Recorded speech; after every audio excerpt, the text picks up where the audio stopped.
Baik, terima kasih atas kesempatan yang diberikan kepada saya untuk mempresentasikan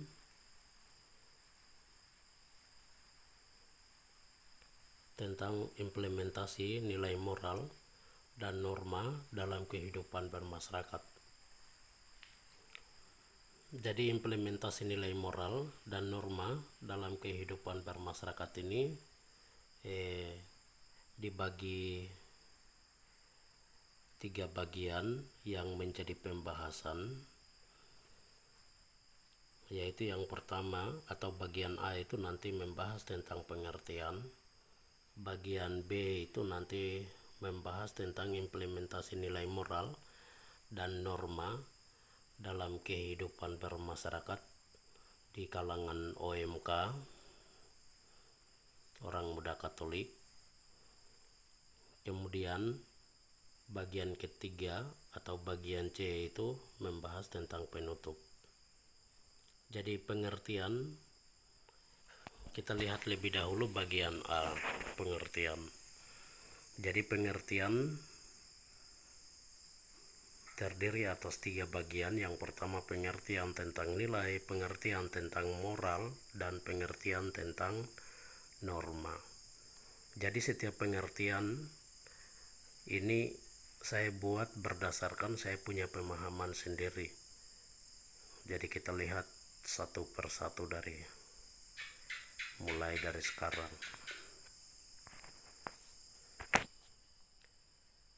Yang pertama kita lihat dulu tentang nilai. Nilai itu apa? Jadi secara sederhana, nilai itu adalah sesuatu yang berharga. Mengapa nilai itu dikatakan sesuatu yang berharga? Yang jelas segala sesuatu itu pada dasarnya adalah bernilai, atau segala sesuatu itu ada nilainya. Jadi nilai itu ada banyak hal. Jadi nilai, misalnya nilai tentang religi atau nilai yang bersangkutan dengan nilai keagamaan. Ada juga nilai tentang estetika atau nilai yang bersangkutan dengan keindahan. Jadi ketika kita memandang sesuatu indah, sesuatu itu indah, maka di situ ada nilainya yang disebut dengan nilai keindahan. Lalu ada juga nilai yang bersangkutan dengan nilai kognitif atau disebut dengan nilai pengetahuan. Jadi misalnya baik buruknya nilai yang kita dapat mulai dari nilai min sampai nilai 100 kah, 200 kah, dan seterusnya, itu semuanya bagian dari nilai yang disebut dengan nilai kognitif. Lalu nilai kognitif ini kita akan dapat ketika kita mulai mengerjakan sejumlah pertanyaan atau soal, mulai diberikan misalnya dari pendidikan formal sampai pendidikan non formal. Misalnya kalau orang tua dorang mau kasih sesuatu, atau misalnya orang tua misalnya kalau selalu mengajarkan kita di rumah, lalu orang tua kasih salah satu pekerjaan untuk kita melakukan, lalu orang tua mulai kasih nilai misalnya 100 dan seterusnya, itu bagian dari nilai, dan itu bagian dari nilai kognitif tadi. Artinya bentuk penilaiannya itu kita akan lihat dalam nilai angka, itu bagian nilai kognitif tadi. Lalu ada juga nilai yang disebut dengan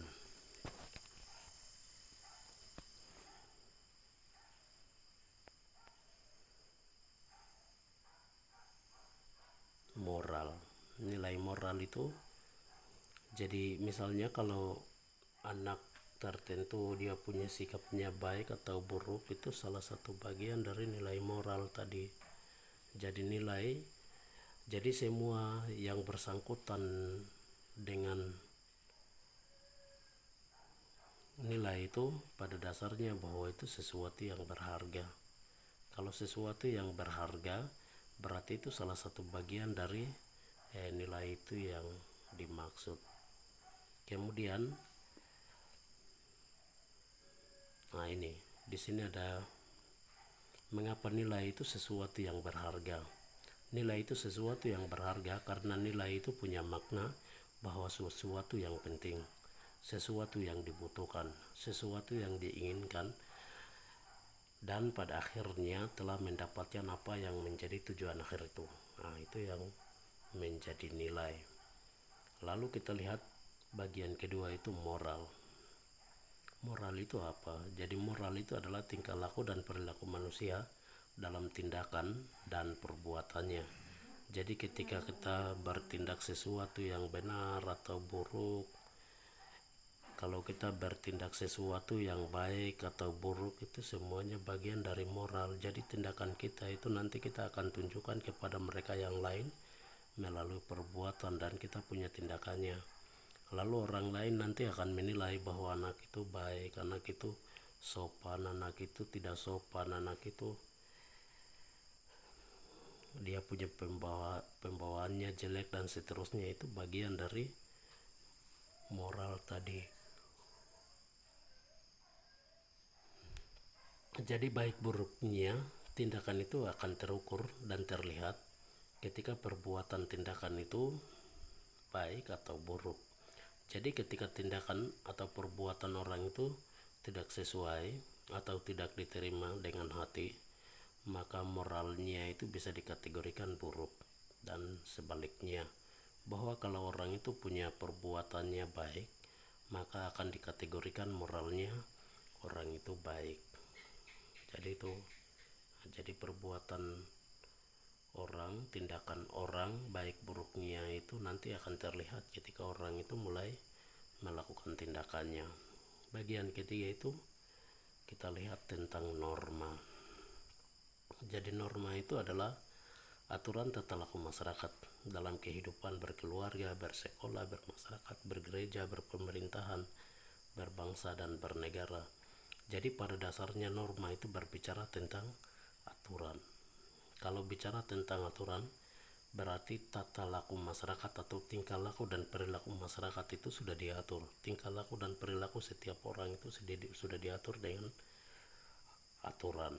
Jadi kalau kita mau berbicara tentang aturan itu ada tiga, ada aturan gereja, ada aturan pemerintah, juga ada aturan adat atau yang disebut dengan hukum pemerintah, hukum gereja, dan hukum adat. Jadi masing-masing hukum itu akan diberikan sanksi sesuai dengan orang itu punya perbuatannya. Tetapi pada dasarnya hukum pemerintah itu dia punya aturannya tegas dan akan diberikan sanksi sesuai dengan perbuatan. Tapi kalau hukum adat itu dia mengarah kepada sanksinya itu tidak terlalu tegas, tetapi pada akhirnya itu akan membawa malapetaka kepada setiap orang. Atau bisa juga orang itu misalnya kalau dia melanggar hukum adatnya, berarti ujung-ujungnya orang itu bisa jadi meninggal. Jadi hukum adat itu juga penting dan harus dihargai. Kemudian yang bersangkutan dengan hukum agama itu juga dia punya sanksinya tidak tegas, tetapi pada ujung-ujungnya ketika meninggal itu penentuannya nanti akan masuk dalam surga, kerajaan surga, atau nanti akan masuk dalam neraka. Jadi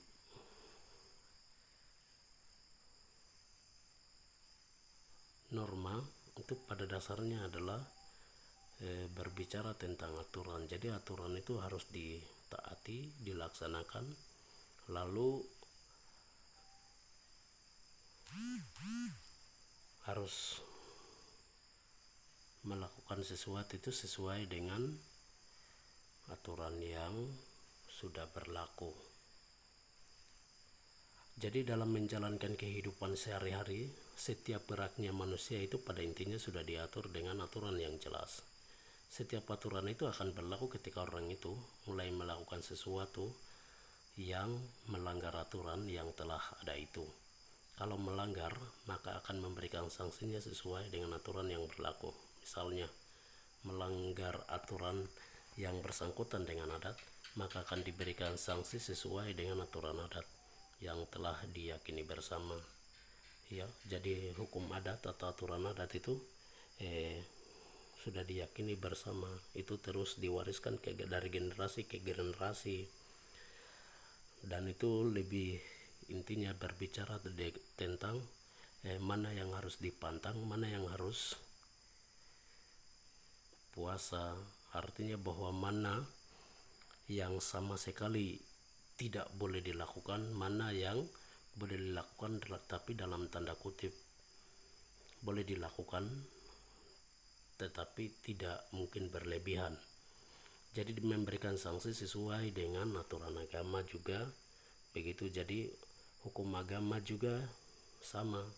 Jadi misalnya kalau melanggar hukum agama seperti tadi, misalnya kalau perceraian, berarti yang jelas orang akan selesaikan masalahnya itu di kantor atau pengadilan keagamaan. Tetapi ada juga yang sanksinya tidak terlalu tegas, artinya bahwa ya silakan kau melakukan apa saja, yang penting kau mau, tetapi ingat bahwa terakhir itu Tuhan nanti akan memberikan sanksi itu antara masuk ke dalam surga atau ke neraka. Lalu selanjutnya kita lihat bagian B, implementasi nilai moral dan norma dalam kehidupan berbangsa dan bernegara, terutama di tingkatan OMK atau orang muda Katolik. Jadi sebagai orang muda Katolik, yang bersangkutan dengan nilai dan norma itu apa yang kita lakukan. Jadi nilai dan norma itu penting, karena itu berbicara tentang tadi tata laku masyarakat. Ketika pembawaan kita bagus, ketika kita melakukan sesuatu sesuai dengan apa yang diinginkan oleh bersama, maka itu bagian dari norma moral yang baik. Sehingga kira-kira kita sebagai orang OMK, anak OMK itu apa yang harus kita lakukan? Yang pertama itu saling menghargai ya. Jadi saling menghargai itu sangat penting. Kita harus saling menghargai antara satu sama yang lain. Kita harus saling menghargai, bukan berarti kita saling membedakan satu sama yang lain. Kalau kita saling membedakan antara satu sama yang lain, bukan berarti kita saling menghargai, tetapi kita menciptakan keadaan yang disebut dengan memecah belah kebersamaan. Jadi kita harus saling menghargai, lalu kita harus saling menghormati. Jadi kepada siapa kita saling menghargai itu harus kita pertimbangkan, harus kita lakukan, harus kita tindak lanjuti. Lalu kita harus saling menerima. Jadi kita harus saling menerima setiap orang itu apa adanya. Kita tidak bisa mengatakan bahwa menerima orang karena dia punya sesuatu yang berlebihan, atau dia punya sesuatu yang mungkin karena dia orang kaya punya anak jadi saya harus terima dia. Itu sebenarnya kita tidak saling menerima sebagai sesama. Kalau kita mau saling menerima sebagai sesama manusia dan sama-sama sebagai ciptaan Tuhan, kita harus saling menerima itu apa adanya. Jadi tanpa kita membedakan dia orang kaya kah, dia orang miskin kah, atau dia anak terlantar kah, atau dia anak jalanan, tidak perlu kita saling membedakan. Ingat bahwa kita itu sama-sama ciptaan Tuhan. Jadi kita harus menerima mereka yang lain itu sama seperti diri kita sendiri. Iya, kita harus menerima mereka yang lain itu sama seperti diri kita sendiri. Kemudian selanjutnya itu tidak baku marah.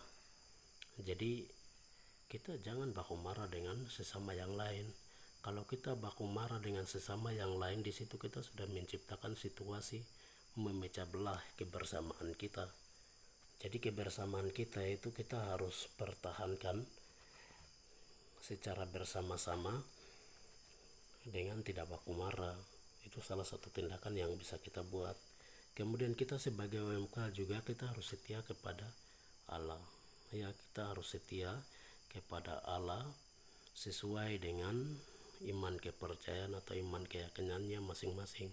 Misalnya kita sebagai orang muda Katolik, kita juga harus setia kepada Allah melalui ajarannya 10 perintah Allah itu.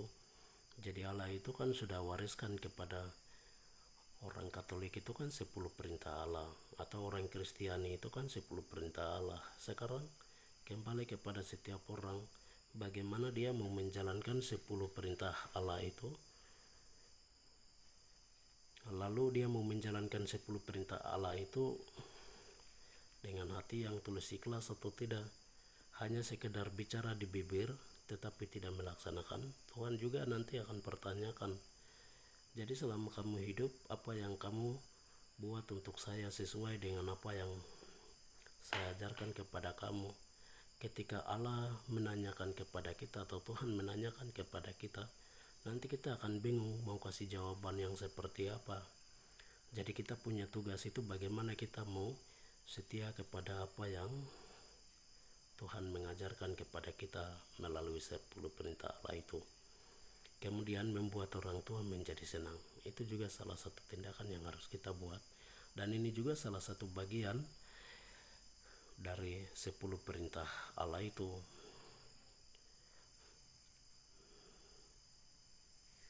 Jadi kalau kita membantu orang tua, lalu kita misalnya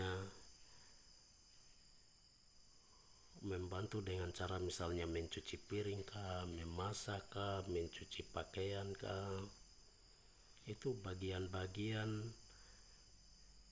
atau tindakan yang kita buat untuk membantu kita punya orang tua. Jadi kita harus membantu ke orang tua.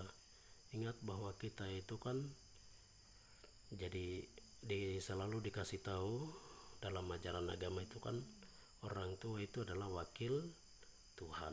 Jadi Tuhan sendiri yang hadir lewat orang tua, bahwa kemudian orang tua dorang kasih tahu bahwa kamu bantu ini, kamu bantu itu bagian-bagian yang penting yang harus kita buat, karena orang tua kasih tahu begitu itu sama seperti apa yang dikasih tahu oleh Allah kepada kita. Jadi kita harus dengar, kita harus taat, kita harus ikuti sesuai dengan apa yang diberitahukan oleh orang tua. Kemudian kita juga menjadi anak yang baik dan sopan. Kita harus berusaha menjadi anak yang baik dan sopan. Jadi anak yang sopan itu adalah anak yang setia atau dia mau menghargai kepada mereka yang lain. Anak yang baik juga begitu. Jadi kita harus menjadi orang yang baik, orang yang sopan, entah kepada siapa saja.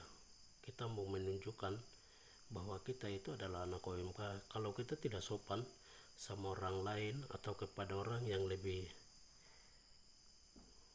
tua dari kita atau anak yang lebih muda dari kita, kalau kita tidak menghargai mereka, berarti itu bagian tindakan tidak sopan yang kita lakukan kepada mereka.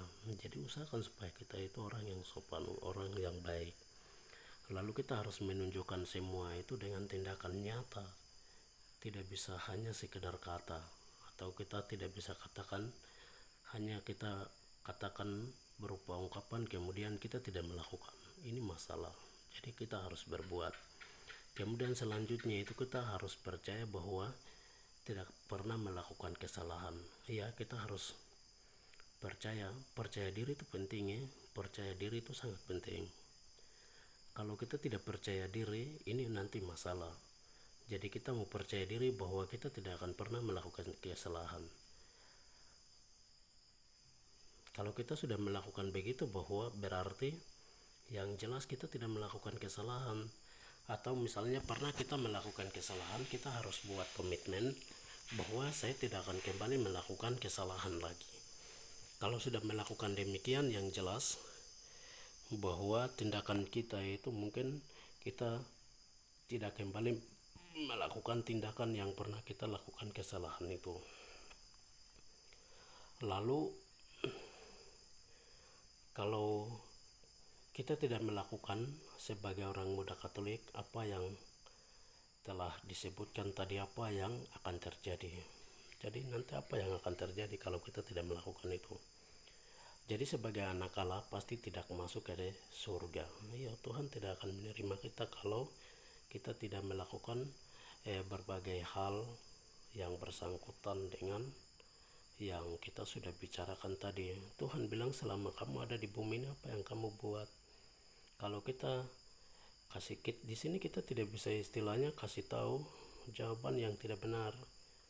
Kita pasti akan memberitahukan jawaban yang benar dan yang pernah kita lakukan selama ini. Kita tipu-tipu Tuhan juga sangat tidak bisa, karena segala sesuatu yang kita buat itu kan di depan Tuhan semua.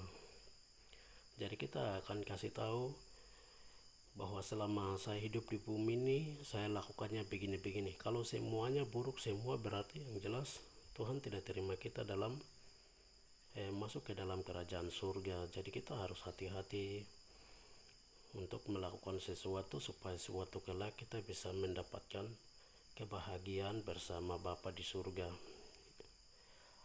Lalu kalau yang kedua itu akan diberikan sanksi, ya. Kalau kita tidak melakukan sesuatu dengan benar, atau kita melakukan tindakannya itu di luar dari hukum yang ada, hukum yang berlaku, norma yang berlaku, yang jelas bahwa kita akan diberikan sanksi. Misalnya kalau kita mencuri orang punya barang, yang jelas kita akan dimasukkan dalam penjara kalau pemilik barang itu dia pergi melaporkan kepada pihak terkait. Jadi kita berusaha semaksimal mungkin supaya kita tidak melakukan tindakan-tindakan itu. Kemudian yang ketiga itu, kalau orang tua dengar bahwa kita tidak melakukan kesalahan, kita melakukan kesalahan, berarti yang jelas bahwa orang tua itu dorang akan marah kita, dorang akan pukul kita. Bagus kalau orang tua pukul kita itu atau marah kita itu masih diberikan pengampunan, tetapi kalau ada orang tua yang marah kita, pukul kita sampai babak belur, pasti kita akan merasakan kesakitannya. Dan hal itu wajar kita terima, karena apa yang kita lakukan itu kan tidak sesuai dengan apa yang dikehendaki oleh orang tua. Kalau orang tua dorang tidak kehendaki apa yang kita lakukan, yang jelas bahwa tindakan yang kita buat itu juga mungkin tidak dikehendaki oleh Allah. Kemudian yang berikut, Tuhan tidak sayang sama anak yang nakal, ya. Tuhan itu nanti tidak memberikan kasih sayang kepada orang yang nakal. Tuhan itu dia mau dekat kepada orang yang tidak nakal. Dia akan melindungi mereka yang tidak nakal. Tuhan itu nanti akan membimbing mereka yang tidak nakal. Jadi kita sebagai OMK kita harus sadar bahwa kita itu adalah anak yang baik dan mau mendekati kepada Tuhan dalam setiap hidup, dalam setiap tindakan. Lalu yang berikut, kalau kita sudah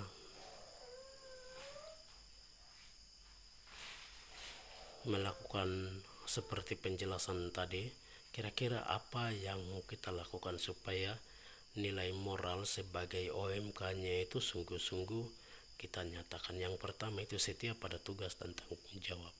Ya, misalnya kalau posisi kita kan orang muda Katolik, lalu tugas kita misalnya sebagai pelajar, ya kita harus setia dengan kita punya belajar.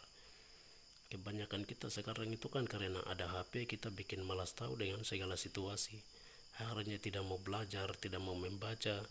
Mungkin kita sadar bahwa kalau jawaban kan ada di dalam Google tuh, jadi kita tidak perlu belajar. Sebenarnya pikiran-pikiran begitu itu mematikan kita dalam hal semangat belajar. Semangat belajar itu akan berkurang. Kita tidak bisa belajar karena kita kebanyakan menghabiskan waktu dengan bermain HP. Akhirnya tanggung jawab sesungguhnya sebagai pelajar itu kita lupa. Kemudian harus melaksanakan jika ada pekerjaan yang kurang beres. Jadi misalnya kalau kita lihat ada pekerjaan tertentu yang kurang beres, entah di gereja kah, di jalan kah, atau di mana kita berada, jadi kita berusaha amankan, kita berusaha tempatkan di tempat yang lebih aman, agar mereka yang lain itu mulai melihat tindakannya kita itu, nanti orang akan bilang bahwa itu siapa. Ketika mereka bilang itu anak OMK, orang muda Katolik, berarti itu menjadi sebuah kebanggaan kita, juga kebanggaan bagi mereka yang lain. Jadi kita harus tunjukkan sesuatu yang benar dengan mengambil tindakan sikap beres itu. Kemudian yang berikutnya, melaksanakan sesuai dengan kebiasaan yang baik dengan benar. Jadi kita harus berusaha semaksimal mungkin bahwa kita mau bikin sesuatu itu baik dengan benar. Bukan berarti bahwa kita harus melakukan segala tindakan sesuai dengan kita punya mau, lalu mengabaikan yang seharusnya dibuat atau yang seharusnya dilakukan. Itu tidak boleh. Kita harus bikin atau menerapkan kebiasaan kita, atau kita jadikan sesuatu yang menjadi kebiasaan bagi kita yang bersangkutan dengan apa yang kita mau lakukan itu baik, juga apa yang mau kita lakukan itu benar. Kemudian kita juga harus patuh terhadap aturan yang ada dan berlaku. Ya, kita juga harus patuh. Jadi kurang lebih ada 3 aturan, ada 3 norma seperti yang sudah disebutkan tadi. Ada nilai, ada norma hukum, norma agama, norma adat.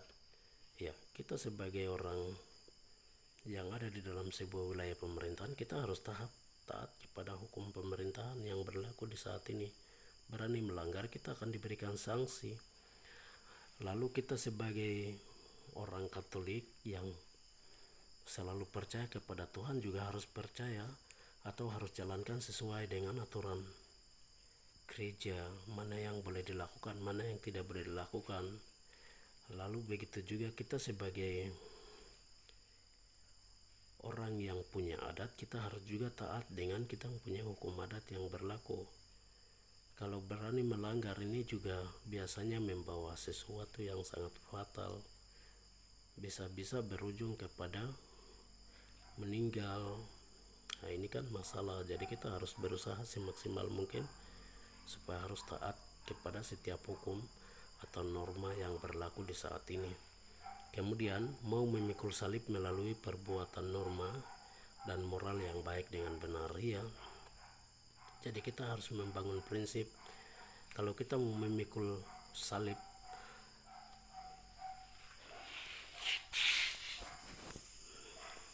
berarti perbuatan kita itu kita harus pertimbangkan.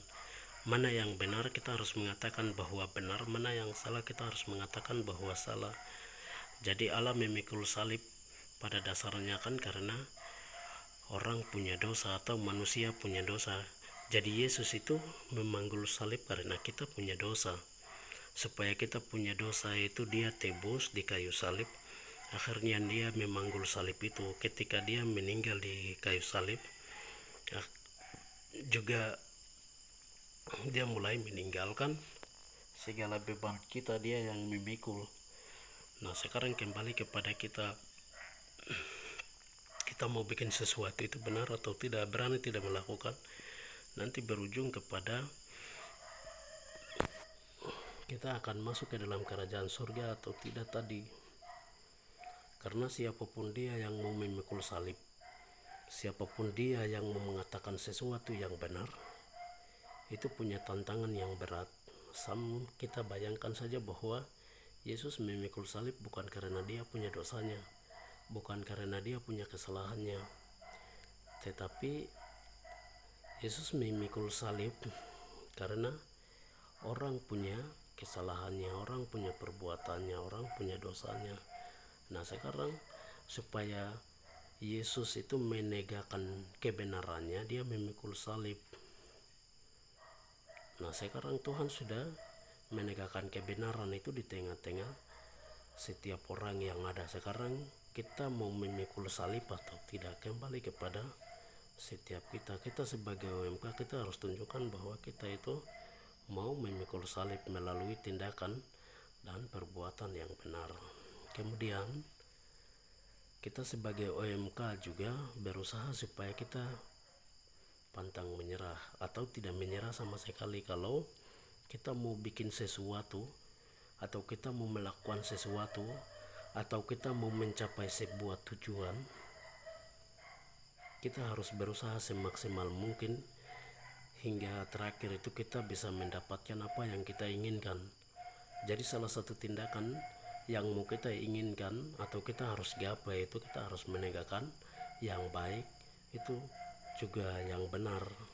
Nah, kita kalau mulai yang baik dengan benar, maka itu sebuah tindakan yang mau kita tunjukkan bahwa kita sedang melakukan dan menegakkan apa yang atau sesuai dengan yang diajarkan oleh nilai dan moral tadi, bahwa kita harus mengatakan benar kalau benar, harus mengatakan salah kalau salah.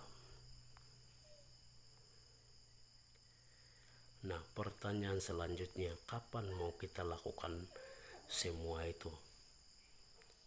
Jadi harus kita bikin komitmen bahwa saat ini, mulai dari hari ini, mulai dari sekarang ini, kita mau memulai. Ini sangat penting. Ketika kita mengambil sebuah komitmen, ketika kita mulai mengeluarkan sebuah komitmen, maka itu menjadi sesuatu yang akan memberikan inspirasi kepada kita untuk menindaklanjuti apa yang kita mau buat. Jadi penjelasannya yang bersangkutan dengan kita mau buat saat ini kan ada di dalam penulisan ini. Iya, saat ini menjadi komitmen dalam melakukannya. Jika tidak melakukan di saat ini, maka jangan berharap bahwa akan dilakukan di suatu kelak. Sebab menunda sebuah permasalahan maka akan menambah permasalahan, sehingga apa yang sebenarnya mau dilakukan itu akan lupa. Ini. Jadi kita harus menegakkan sekarang. Misalnya kalau kita menunda, konsekuensinya kita, keputusannya kita bahwa kita akan melakukan di lain waktu, maka nanti akan masalah lain akan bertambah dan kita mengalami kesulitan untuk mengambil komitmen untuk melakukan apa yang mau kita lakukan. Jadi kita harus berbuat saat ini. Kita mulai mau bertindak dari sekarang supaya komitmen ini kita selesaikan. Kemudian kalau masalah baru datang, kita tinggal menghadapi yang masalah barunya. Jadi sebagai bagian dari penutup dari permasalahan yang kita bahas, jadi bagian C itu kan penutup. Jadi bagian penutup yang dituliskan oleh saya itu atau oleh penulis itu, bahwa setiap permasalahan moral dalam hidup akan timbul jika norma yang berlaku itu tidak dilaksanakan atau diabaikan oleh satu dan lain permasalahan. Jadi melaksanakan nilai moral dan norma dalam kehidupan setiap hari adalah sesuatu yang amat sangat penting untuk dilaksanakan oleh setiap orang. Salam bermoral. Sekian dan terima kasih. Emmanuel Go.